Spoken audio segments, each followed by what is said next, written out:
Jonathan. Thanks for the fantastic introduction. Lisa and I are so happy to be with you folks today because this is a topic that for us with the title of Customer Success Manager just hits our sweet spot, right? It's the people side of technical change. So we look forward to kind of taking you through some of the best practices that we have learned, and we're going to talk about a model that we use here at Microsoft. But let's make sure we can get some of the slides moving forward here. 1 second.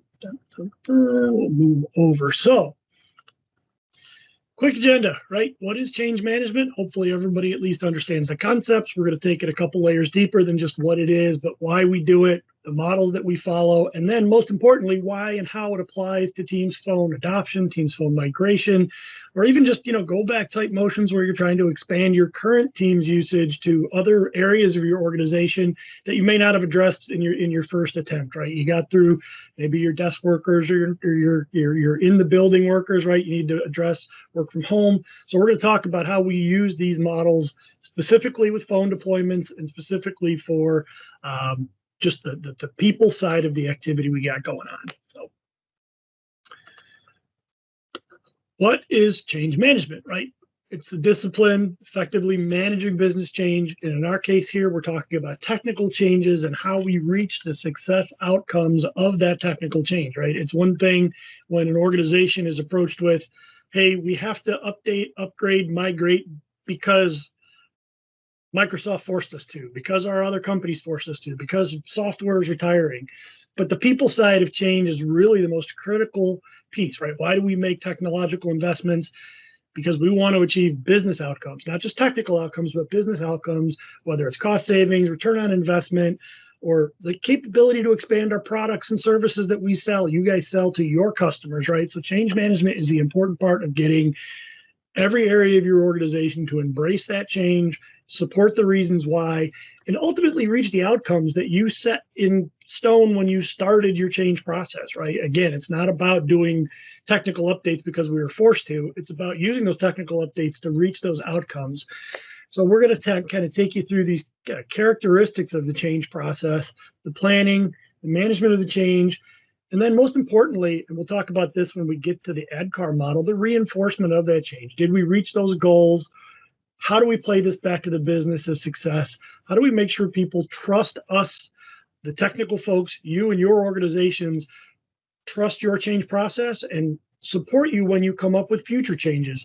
Even if it's not a Microsoft product change or not a phone focus change, you can reuse these change management processes with any technical or organizational change that you're going to make.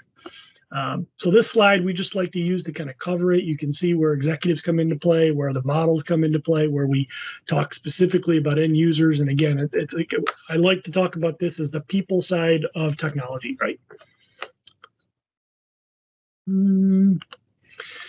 So Lisa's going to help me talk a little bit more about why change is important. We like to use this particular model to talk about when good change management is used across the top. You have a current state, you're going through a transition that may take weeks, months, even years sometimes, and then reaching your future state so you can call it a success, and then duplicating that process. The lower portion here is one that if change management isn't used completely, isn't used with intention, isn't used with proper planning, we can use, or we fall into what we call the Swiss cheese state. And Lisa, you want to talk a little bit about what the negative outcome is with the Swiss cheese state? Yeah, absolutely. And I'm sure everyone on the call has probably had this, experience too, where they maybe don't have an executive sponsor. There's a change coming, but maybe some people are adopting it, some people aren't. So it creates a lot of confusion. And we see this a ton with our customers where they say, you know what, we're going to roll out Teams Phone, but we're still going to let the end user choose however they want to go and have their different meetings. Maybe they have WebEx, maybe they have Zoom, maybe they have Teams. And it creates a ton of confusion and in general, not a great end user experience. And then in addition to that too, Jeff, I'm sure you've experienced this too, but if you're hopping from one technology to the next, if you're in a WebEx meeting and then you hop over to a Zoom meeting and then a Teams meeting, it actually can mess up your headphone as well. So then the sound, all of a sudden, it takes a few minutes to go and get it all fix. It's not going to go in default to your original headset. So there's also some technical difficulties too. Yeah, technical confusion and people confusion, right? And the whole process that we want to try to talk about is how to avoid some of those confusions, and really, again, why the steps that we outline in the change management process become more critical. And a lot of times, folks kind of confuse maybe a simple message. Hey, we're going to send out a message. Change management, we've addressed it, right? It's not just messaging. It's not just sponsorship. It includes training. It includes reinforcement, right? And again, the Swiss cheese state, right? That future state on the left that's got holes in the process or confusion versus a complete state, on the right. And ultimately, again, I like to kind of call out the one in the middle of the slide. Let me just jump to my pointer here, right? If you have a history of failed changes, that can teach the organization to be less supportive of the next change that's going to happen. And right, software is always updating, systems are always updating, cloud is always updating. There's going to be a cyclical process to change. So we want to make sure that you build a good, solid support from your organization where they trust the change and embrace that change process and know that IT is there to support, and partners like us, Microsoft, and the rest of the partners that are in your ecosystem are there to support your end users. So a little bit of foundational work here, right? We talk about roles required to achieve success. This list can be much more inclusive than this, but this is what we want to focus on, at least the most important roles in any change process, but definitely your phone migration process, right? And it's important for us to call out, if you'll notice on this list, it's not just IT staff, right? It's not just the technical staff that's going to be, clicking in the admin center or working with a partner, a carrier partner, an SBC, or porting numbers, right? It does include, those are critical resources to make the project successful. But in order for the change process to work, you need to have a couple other roles. Executive sponsorship, always critical, and we're going to talk a lot more about that. The title of a success owner, right? A success owner is an interesting role. It can be anybody in the department. We love success owners to be outside the technical organization. We love to see support from HR, corporate communications, maybe even the sales organization, who are hugely reliant on telecom and communication, right? The salespeople in your organization, they're out in the field, they're on the phone all the time.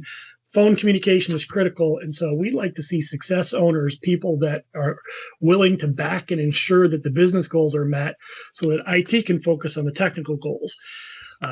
Champions we'll talk more about. Project managers, obviously always critical, but again, this is to show that we're looking for training and communications and people outside the IT organization to help support this journey and make it more successful, especially if you have a really large enterprise, right? Larger your organization, the more departments you have, the more the change process is required, to reach the rest of the business.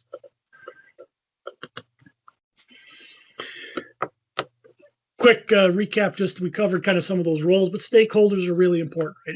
Executive sponsorship can be critical, and some things that we'll talk about today around executive sponsorship as well. It's super valuable to have an executive. We use it here all the time at Microsoft, right? We get messaging from our executive leadership, then it gets re-forwarded or re-parroted by the next layer down. And the more we hear, right? How many times do you need to hear something, Lisa, before you remember it? Give me the number, right? 7. 3, 5, 7, right? Yeah. It's definitely more than 3 and usually more than 5. So that's why that executive sponsorship, people parrot something better when they hear it from the top. Executive sponsor isn't there to push the buttons and make the change happen, but if they sponsor that change, you're going to have a much greater success factor. And often you can help your executive sponsors with that messaging. It's not like we need an executive sponsor to come up with the messaging plan, right? It's like, please help me support this project. We got some templated messages that we can offer. Microsoft's CSMs are absolutely in place to kind of help tailor messaging. But sponsorship, success ownership, and then the champions are those early adopters, those people that want to be behind, get early access to the products and features that are coming out, and then help reiterate those messages. I had an organization I worked with a while back, super kind of cool idea that they had, migrating their meeting rooms. One of the things that they brought to our attention was that every time someone goes into the previous platform's meeting room space, they didn't know how to use the devices that were in the meeting room. They walked outside the meeting room and grabbed the first person that had the cubicle closest to that office for help on the technology that was in the meeting room. What did we do? We took those people in those first cubicles, We made them the champions so that they were able to answer those questions or point them to the resources so they didn't have to answer questions. So sometimes it's not just people that are early adopters or interested in the technology. It might be where they're physically located in the building. If they're close to the technology, they might be able to help. So another just example I like to use with champions. I don't know, Lisa, if you've got other examples of how you've used the champions groups in the past. Yeah, tons of examples. And I'll dive into this too when we do ADKAR in action for that piece, because champions as well as executive sponsor is so crucial, but the champions also so important to the rollout.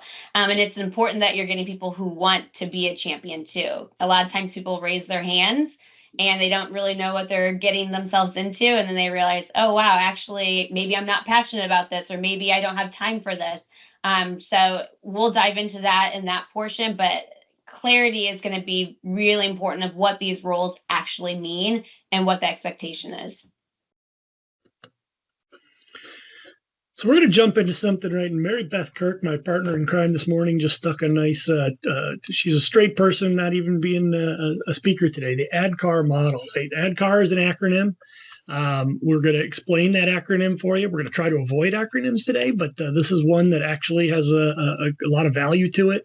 It's not something that Microsoft created. A company called ProSci created this ADKAR model, and we follow this model, both internal to Microsoft, and most of us Converged CSMs or CSMs in general are trained in the ADKAR model and can help coach your organization. But as Mary Beth put in chat, right, it's a super, like if you're looking for more information about ADKAR, absolutely look up ProSci. They'd love to get an engagement with your organization, do some training. What is ADKAR? It's their model for individual change replicated throughout the organization. It represents the 5 elements that can be achieved for success. And really, it's just an effective tool, right? It is a tool that you can use in any change management, not just technical change management, not just Microsoft change management, right? But we embrace this model and have all been trained as ADKAR practitioners so that we can help your organization learn from us, right? Learn from the coaching we can provide. And if not, like Mary Beth said, jump right out there and look at some of the content that ProSci offers. So what does the acronym stand for? Awareness, desire, knowledge, ability, and in my opinion, most important, reinforcement, because usually when we get done with the project, we tend to forget to celebrate it. We tend to forget to reinforce with the rest of the business, what did we actually accomplish? It's not the migration, it's the business enablement. It's not the fact that we put phones on people's desks. It's the fact that we enabled people with multiple mediums and models to be able to communicate, right? So we'll talk more about each of these different characteristics, and I can't wait for Lisa to get into the ADKAR implementation inside a Teams phone project. On this page, I'd like you to take a look at this set of columns here. Notice they all start with I, right? And this is the I that represents the people in your organization. Awareness. I understand why. I have decided to. I want to change. I know how to change. Ability and knowledge often get confusing, right? Knowledge is I know how to. Ability is I've proven that I can. I am able to, right? And then I will continue. So that's just to me, it's an important area to focus on, right?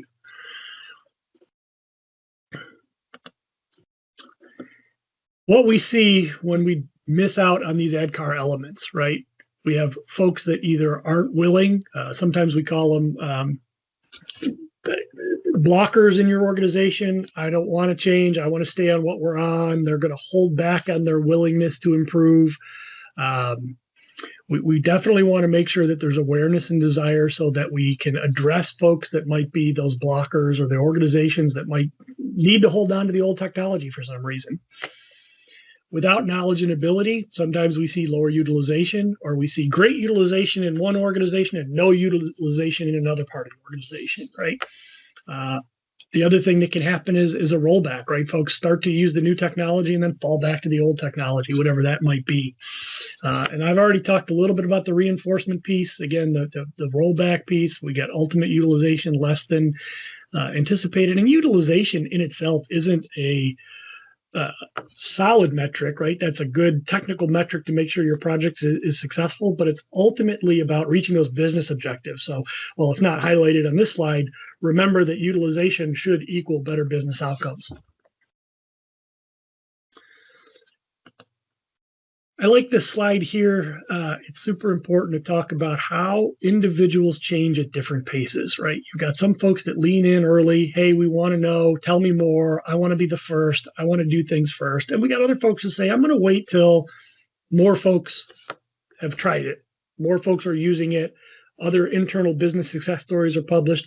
Or sometimes it's even, I'm going to wait till my boss tells me to, right? And I hate to say it, but there are folks out there that are looking for that sponsorship and guidance from leadership, right, to make sure that they address the change. But the important part to pay attention on this slide is the fact that if you have folks changing at different paces, this has to be cyclical. And that's why ADKAR has that 5-step process, is so that you can follow the 5 steps and then follow it again if you need to. Dun, dun, dun. Lisa, anything you wanted to add on the people change and the paces there?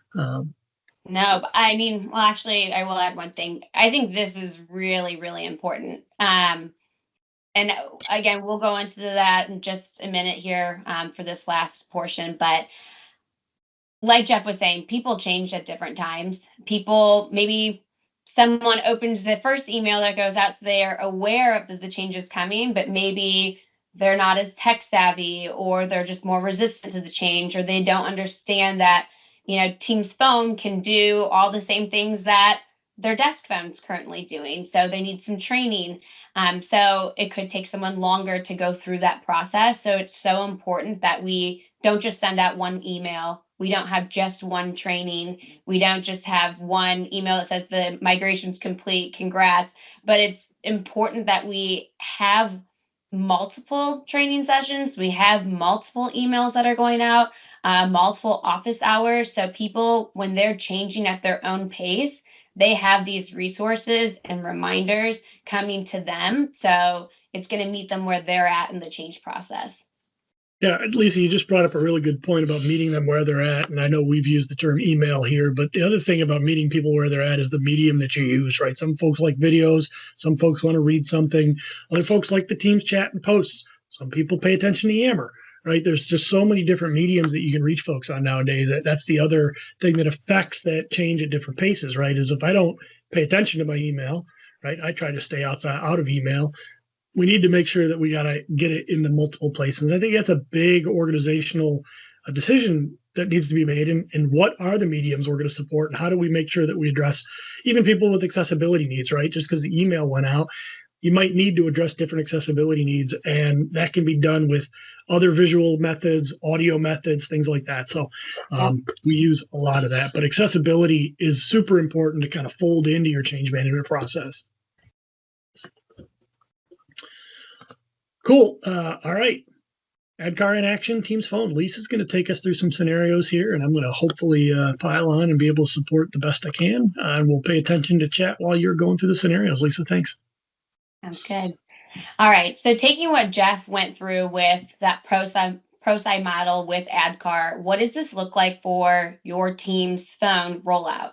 I want to do a real life scenario that myself, Jeff, all my colleagues, I'm sure on the call, we've seen over and over again with these Teams Phone rollouts. So, for example, Contoso.org is selling 80% of their office space and moving to flex work. So 2 days in the office, 3 days work from home by January 2025. They will retire their legacy phone system and will be deploying Teams Phone to enable users to work from anywhere. 10,000 users with E5 license, so they own Teams Phone already. IT has completed Teams Phone Operator Connect setup and proof of concept, and they are now ready for scaled adoption. So just wanted to set the stage of where we're at in this process. So the technical piece has already been discussed and established. Now, how do we move forward with this rollout for the end user side of this change? First, I do want to point out, and you guys will get this resource, but we do have the Teams Phone adoption guide. There's tons of material in there. There's training videos, there's adoption guides, there's help desk guides, communication templates, and so on. I will say, I don't think it's enough a lot of times just to send out a link and say, here you go, customer. Please lean on your customer success managers. We are here to help you through this change. We're here to help put together your adoption plans with you so we can make sure that this is a successful rollout. So first thing I want to talk through. So when starting the change process, it's important to identify our roles and assemble our team and clearly define what's the timing, what are our goals of this project. So first and foremost, having an executive sponsor is going to be really, really important to have when you first get started. So why are we rolling out this change? Are they bought in? Is this tying back to our organizational goals? And then from there, growing out our champions group, and clearly defining before we kick things off, when are we going to start this project and when do we want this migration to be complete? And when talking to executive sponsors, we want to be really clear with them from the beginning. What is the expectation? Because a lot of times we will get executive sponsors who say, yes, I support this change. Then they think maybe that's the job and that's it. So we want to be clear from the beginning of what we need from them in order for this change to be well received and to be effective.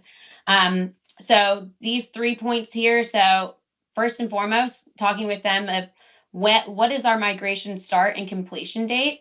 A lot of times they're rolling it out. Maybe I've seen customers who don't have an end date, and that can make it really tough if we don't establish that from the beginning. Because if we're just slow rolling this out and there's no actual date, for the end users, it's confusing. They don't know when to stop using maybe their desk phones and move over to Teams phone, or they don't know when it's coming to them, and it creates confusion, which again, with that change process is not going to be a good experience for them. Second piece is going to be company-wide communication. This is so important. We need them to communicate to the end users with a kickoff email, what to expect, why are we doing this change, why is this important, what's in it for them, and then also to have ongoing, maybe weekly communication throughout the process. So again, emphasizing what's the reason for the change, what's the project status, maybe it's a countdown, so 3 weeks away, 1 week away. Have those training resources, office hours, and support available. And so everyone knows where they can go and find these resources at. And then last but not least, sharing with their leadership team. So this is something that they should also be sharing with their leadership team to let them know, hey, this change is coming. Let your departments know this is coming. Please make sure that when I'm sending the email on Monday, you guys are doing waterfall communication to your departments, and your leadership team is doing a waterfall comms on top of that to their specific team. And the next piece is champions. Again, we want to be really clear from the champion standpoint, what do we expect from them? So we expect them to work with their department leaders for waterfall comms, Teams phone training. So depending on how many champions you have, maybe it's just one a month, maybe it's one weekly. It just depends how many we have and how we can allocate that. Teams phone office hours, same thing. Maybe they're only responsible for one per month, or it's weekly. Again, just depends on how many champions you have. And then this is really important. So sharing feedback from the field. So when they're in those office hours, what they're hearing, we want them to go and share that feedback in those champion meetings so we can share that up with our executive sponsor and the change leader. All right, so diving into the ADKAR model. So again, how are we putting this in play for your specific rollout? First thing, communication. This is going to, what's going to be part of this is going to be that awareness, desire, and knowledge piece. Pulling from that adoption kit, we're going to have a ton of resources in there. So we do have different templates you can pull from. Again, work with your customer success manager. We can share different templates that maybe we've created or together have created for you, so you're not starting from scratch. But first thing that I do with my customers is, okay, when we are going to reach out to champions or try to find champions, we need to be very, very clear on what the expectation is from our champion. So putting together a template that the leadership team can share out of what the expectation is. So again, clarity is kindness. So what's the time commitment here? What's in it for them? So maybe it's leadership exposure. Maybe it's a stretch project that they could put on their quarterly or annual review, and so on. And then the next piece after that is going to be that company-wide communication. So we do have a template in the adoption kit. Again, we're sharing these resources out with you. But this is going to be coming from our executive sponsor. So that initial communication really needs to be coming from our exec sponsor. It should include what this change is, what's in it for them. And then from there, we should have waterfall communication sequence. So if you're not familiar with waterfall communication, this would be where our executive sponsor sends out communication and all department leaders know then that this communication is coming, so they can reply on top of that to their specific departments.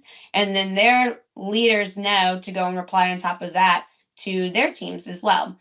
Because when it comes to change, end users really want to hear from two people, and that's the exec sponsor, so maybe the CEO or their senior leadership, and also their direct managers. So that's one thing to know. Again, having that waterfall comms, they're hearing from their manager, but then also people need to hear things 7 times, a lot of times, 5 to 7 times is our rule of thumb here. So having that waterfall communication, it's expressing the importance and putting an emphasis on that email. Hey, this change is coming. Read this. Make sure it's not just, something that ends up being cluttered in your inbox and you don't see it and you just file it away for later.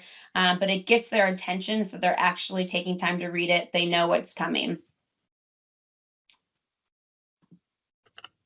We also have posters.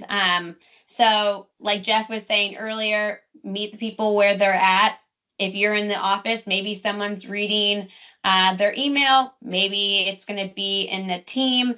Maybe it's going to be in a SharePoint site. But also maybe it's posters around the office. Maybe you're pinning them up around the office. Maybe you have desk drops to go and try to generate some excitement about this change. This is a great feature. The fact that you don't have to be tied to your desk. You can work from anywhere. If your child's sick and you can have to stay home with them, you aren't going to miss that entire day of work. You can go and work from home. Or if you have to run to a doctor's office or something, you have to run some errands, again, that phone is coming with you. You're not tied to your space. So having posters around can just generate some excitement. Again, we do have a lot of these templates, so you're not having to start from scratch, but this is a good thing that we can at least give to the communications team, work with them of, okay, what are our goals here? What do we want to share with the end users of what's in it for them, and how can we go and put this on these posters and drop it around the office? These a couple examples. I love one of my good friend Jeff from Minnesota just posted. I hope that does not come in email only. Well, he said email, but email only, right? Some folks do like email. I'm so glad Jeff put that out there. A couple customer examples that I was just going to share. Working with a customer doing Teams phone migration, including meeting room spaces, and they did an awesome job of having stickers created to put on each of the meeting rooms. While the room was physically being upgraded, it had a little under construction sign with like a Teams and a contractor hat on the T for Teams or whatever. They let the users know, hey, this room is being upgraded. And then when it was done, they replaced that window cling with another sticker that said this room has been upgraded to Teams components. And it just helped users know, when I go into this room, I know what to expect because I'm going to get this particular technology set, and whether the room was complete being built or whether it was still under construction and they should be waiting for more adaptations to be made. Second super cool example I ran into, and not everybody can do stuff like this. This was largely when we were in the office. A customer of mine had super technological coffee machines with a 9-inch little video screen on each of the coffee machines. They actually put a Teams notification on the coffee maker that said, when someone goes to get a cup of coffee, coming soon, Teams phone. You know what I mean? It was printed right, or not printed, but coming up right on the digital screen of the coffee machine. I thought that was super cool. So just additional examples of like how to meet people where they're at, right? It's not always going to be email. It's not always going to be on the format. So you got to try to find as many ways to, meet folks where they are, where things are visible. Yeah, exactly. We can be creative. There's tons of different ways. These are just some examples, but absolutely meet them where they're at. Have fun. Understand that change is hard. So the more that we can make this exciting, the more that they are clear on why this is a great thing for them, the better it will be. Next piece is training. So when it comes again to ADKAR, knowledge and ability is what the focus is going to be here. So we have tons of training resources. I'm sure if you're working with your Microsoft account team, if anything, there's probably too many resources. I know that there's links everywhere. So we have that adoption kit. We have tons of different skill paths. So there's tons and tons of on-demand training. I have some links here. I'll have some links at the end of this slide deck. But also work with your customer success manager. We're happy to help you. With the on-demand training resources, you can always take that. You can put it into your learning management system if you have one. You can go and include that in your communication plans, so people know, they don't have to, maybe they can't make it to the live training this week, but they can watch this 2-minute video or 1-minute video to go and get caught up. Next, partner resources and trials. So I included Brainstorm, but we have a lot of fantastic Microsoft partners. So if any of them are on the call, feel free to throw your information in the chat. I know that Brainstorm, they do have a 90-day proof of concept. They have a ton of videos on Teams meeting and telephony. So if you don't have an LMS system, again, reach out to your Microsoft account team. We can go and send you a list of great partners that we do work with. Lisa, one thing. Yeah. Go ahead. Cover champions. Then I got one quick topic to bring up too. Yeah. So last but certainly not least, champion led. So having that 30-minute live training, hearing from your peers though, I think is really, really valuable. So again, just a 30-minute training to have on the calendar that people can go to throughout the month is nicer. Than they can come off of mute. They can ask questions. They can go and connect with someone that is their peer. And I think that's very valuable. And I think really a mix of these three is what's key. You want to go and have live trainings. You want to have some on-demand trainings, maybe some pre-recorded ones too that people can go back to. But I think that's important. So again, you're meeting people where they're at. Everyone learns differently. Maybe someone can read a white paper and they're like, got it. Maybe some people are more visual and they have to watch a short 1-minute video, or maybe someone needs to be more interactive and they need to go and have those live instructor led ones. So I think a mixed bag is always helpful. We didn't put it on this slide. Maybe we can add it. But one other thing to point out, in Teams, if you click on the question mark, get help, right?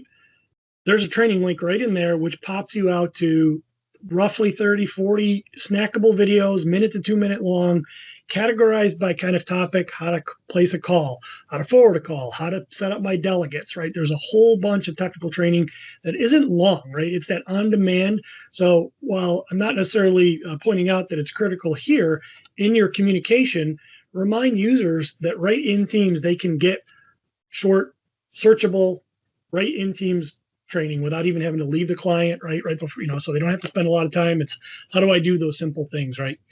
So that's one that I like to make sure that a lot of folks forget about, right? Teams help watch, Teams help training. It's right there. Absolutely. And when I work with my champions too, I always say that's the first thing that they should go through on their calls so people know where to find it. So one, clicking on that icon in Teams where they can find it directly in the Teams client, and then again directing them back to the LMS or training platform that they may have, just so outside of that live training, they always know where to find those different resources at. That's a great call out, Jeff. And then last but certainly not least, measuring success, which again, going back to ADKAR, it's going to be that last bit of reinforcement. So measuring success, I mean, this is going to completely depend on your organization and what success means to you. But first and foremost, what are your organizational goals that you achieved? Was it cost savings? Did you retire a legacy system and now you've saved X amount of money? Is it now enabling your users for flexible work? And so on. So and establishing those in the beginning is going to be crucial with the executive sponsor too, of what does success mean to your organization. Next, we can also measure it with analytics. So are the end users actually adopting this technology? So we can check analytics there to see if it's actually being utilized. And then last but not least, what is that end user feedback? So we can gather that in those weekly office hours. Also, if you want to send out a survey, that can be part of your communication plan too. Maybe there's a link to a form that end users can fill out each week of how the change is going, what the overall consensus is. One additional plug on that end user feedback for those that attended the morning session around reporting and analytics. We talked about the team's administrative dashboards and call quality dashboards. If you think about every time you're on a Teams call or you join a Teams meeting, right, you get asked for those 1, 2, 3, 4, or 5 stars. The user feedback score from a technical perspective in Teams is captured in your tenant, and you can actually get the user feedback score. And I've talked to a lot of customers where we use that user feedback score as part of their adoption journey. We say, what was your feedback score on day one? And what was your feedback score on the end of the day? Hoping that folks, not everybody's going to click on all the stars. Most folks want to get it out of the way. It's just like any other survey. But remember that data is captured. It's not just 5 stars it's not 5 stars for Microsoft to know how your users feel about how their call or meeting went. It's 5 stars for you to know inside your tenant what the user feedback score is. So you have that technology built right into the platform, and you can use the quality experience dashboard to get that feedback score out. And thank you very much, Mary Beth, for sticking that out there. Yes, thank you, Mary Beth. Perfect.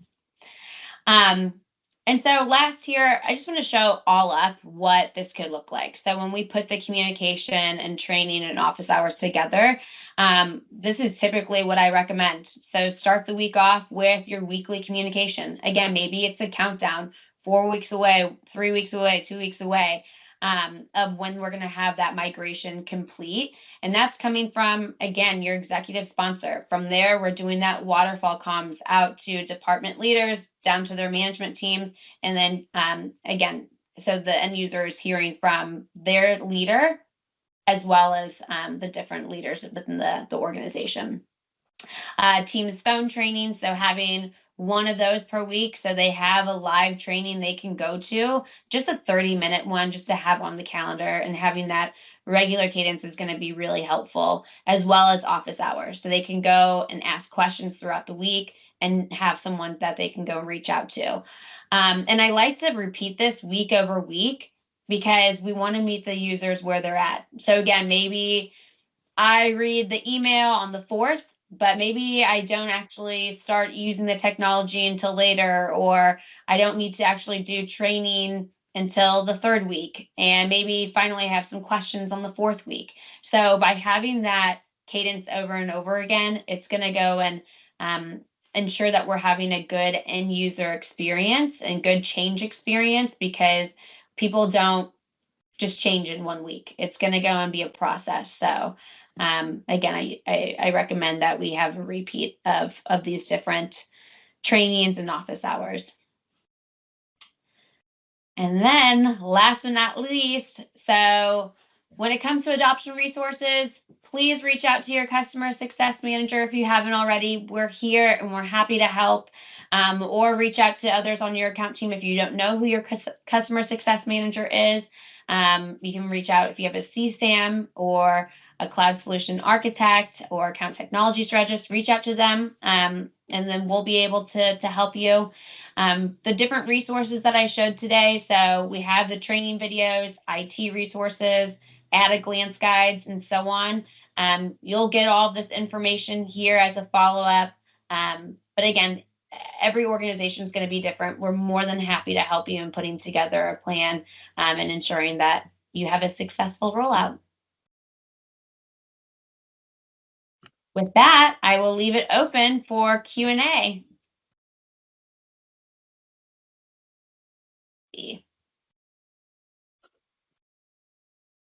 There are a couple. Yeah, on there's the a bottom couple of the it. chat. Yeah. The one I just saw Jeff Bowie throw in there are resources on adoption that are kept up to date. Because you know how the team's phone UI changes all the time. Where have you guys seen, does that stuff get updated pretty quickly, or does that have a lag time behind it? I think think from what I've seen, it seems pretty up to date. I'm not sure the exact lag time in the adoption resource kit, but typically from what I've seen, it's been up to date. Good. Anything else, Jonathan, that you saw? No, not yet. I see multilingual, right? That seems to be the most challenging. What I have seen, yeah, it's a difficult thing. We can check with our teams and see, and certainly follow back with you, James, and see if we've got some multinational pieces that Well, are and I coming think from our also, colleagues. yeah, and I also think too, the adoption site can be obviously done in different languages depending upon where you're at, right? So that's a possibility, where you just change the languages so that you can actually then translate that. But then it's also about the documentation that may be on there too, that Yeah, I was gonna sometimes say- that's available in different languages or not. So When you change the language of your browser, right? So by default, if you see up here, it's ES. So I've moved to the Spanish version. Very often, the downloadable content, I can't speak for all of it, but in a lot of the adoption guides, the PDFs that are downloadable, they will download in that appropriate language too. So I would just maybe, it's not going to solve all the problems, but if you ever are looking for a different language downloadable and it is a particular piece of content, try changing the language at the bottom and then working your way through whichever the downloadable content is. Maybe not a perfect example, but if I was a little more prepared, I would have one. But definitely, scroll down to the bottom of the page. You can pick your different language here. And then, like I said, I know the adoption guides and things that are downloadable will download in the appropriate language. So perfect. All right. I don't see much else as far as any questions. maybe back to Mr. Bovie's question about the Teams phone content. The change management site is updated. I can't speak to whether the phone content within the change management site is definitely updated on a regular basis, but I think that's probably where you can also reach out to one of us, ConvergeCom CSMs or your CCM or whatever, and we'll dig up great stuff. Sometimes there's content that is being created that hasn't been put out there yet. Sometimes we have some great things, or we get good customer examples we like to share with, as I mentioned, the coffee machine example, or the all the other different examples that are out there. We get to change some of that stuff. So. There. Perfect. Thanks. Fill out the survey. Super important to us. And to our speakers, and let us know how we're doing and other content that you suggest. And don't worry, we will get you the recording and the PowerPoint presentation of this amazing presentation you saw today. Any that we'll be putting in our Teams Phone Summit playbook. Or whatever we're going to call it. We don't know. We haven't decided yet. Books for administrators. Michael, I would just go to learn.microsoft.com because books go out of date pretty quickly. Staying up to date with our on our website will ensure that our authors are keeping content and knowledge-based articles, and anything that's changing is always up to date. So head to our website and you can find all the latest, but not before this cool giveaway. Look at all these cool items. You will be swagged up with Microsoft Teams, cool coffee cup and water bottle, socks, pens that light up, t-shirts, sweatshirts, hats, and that purple thing in the bottom, believe it or not, Lisa, it's a straw cleaner. Yeah, What? straw cleaner in there. That's a stainless steel straw, and you've got a little cleaner in there too, a little brush. So. We have a question from Kirk. He wants to know, in our experience for a large company, say 100,000 employees with a legacy PBX, and the company does all the right planning and change management, what's the average time you see for migration time to Teams Phone? What's the fastest time you've seen? I know this depends on a lot of factors, but just looking for a ballpark. It does depend on a lot of factors. Yeah. I mean, it depends. Do we have a partner that's helping too? I mean, and I don't know if you guys want to chime in too, but I mean, I think we could do it fairly quickly. I think depending, what do you think? Probably like 3 months maybe or something. Like it could, if you have all the right factors in place and we've done all the planning and maybe there's a partner that's helping. I don't know, optimistically, I think that we could. I mean, That for is the change possible. management side, if we're not talking about all the other stuff, if it's just the end user, we could roll this out to end users, let's say in a month, and have that change management piece where we have the communication, we have the champions, we have all of that 1 month. Now, the technical enablement piece, I think, again, that would depend on a lot of different factors. Lisa, Don, one of the yeah. factors that comes in there, right, is the decision, right? This is an important decision for folks to consider during the phone migration project, is how many of the users is our organization going to be Teams client / Teams web only, or are we going to continue to use a lot of physical devices? The physical devices can super elongate the deployment process, which then super elongates the entire migration. But I had an organization that made the upfront decision, about 5,000 users, and they chose to go client only. They started to remove the physical phones. It did take change management. They had one of my favorite customer change management leaders to work with. She was fantastic in how she did it. She used the cyclical process. They did messaging. They migrated about 5,000 users in 3.5, 4 weeks, 4 batches, about 1,000 to 1,200 a week until they got done. But that was super shortened because they chose to start removing physical phones off of people's desks. I'm not saying that works for everybody. And obviously some exec admins in certain organizations are going to keep their hardware. But if you can make the choice to go software, soft client, or mobile only, you're going to greatly reduce that migration timeframe. Absolutely. Yeah. The less hardware that you actually have to get out there, because then you have lead times for hardware. Yeah. A much better solution for sure. But I saw some other people jumping in there and trying to answer, and all of them said it depends. Yep. So it's the typical consultant answer, but it's very dependent upon those things. Absolutely. Yeah. All right. Think we have most everything else covered. Yeah, I'm looking for. There's a phone deployment guide that we make available, right? That's got some persona guidance. Yeah. I was just looking for that. Actually, Jeff posted that, I think, but if anybody else does it, oh, there we go. Ooh. Thanks, Gregory. I appreciate it, my man. Absolutely. That's it. Yeah, That link, so that's a great link. If you didn't notice, right there it says aka.ms Teams Phone Deployment Playbook. Oh, there we go. That's the heart of the matter right there. If you're looking for a guide to help you from soup to nuts, that is it. Really super duper resource, amazing, kept up to date by our global team, and please check it out. Yeah, thank you, Gregory, again. Lifesaver, you my friend. And I do want to call out, Ratuja just mentioned something, and this is something that we recently released. If you want to get quick wins and get your team's phone out there, take a look at shared calling. That's actually something that if you're interested in, we can talk to you about that more.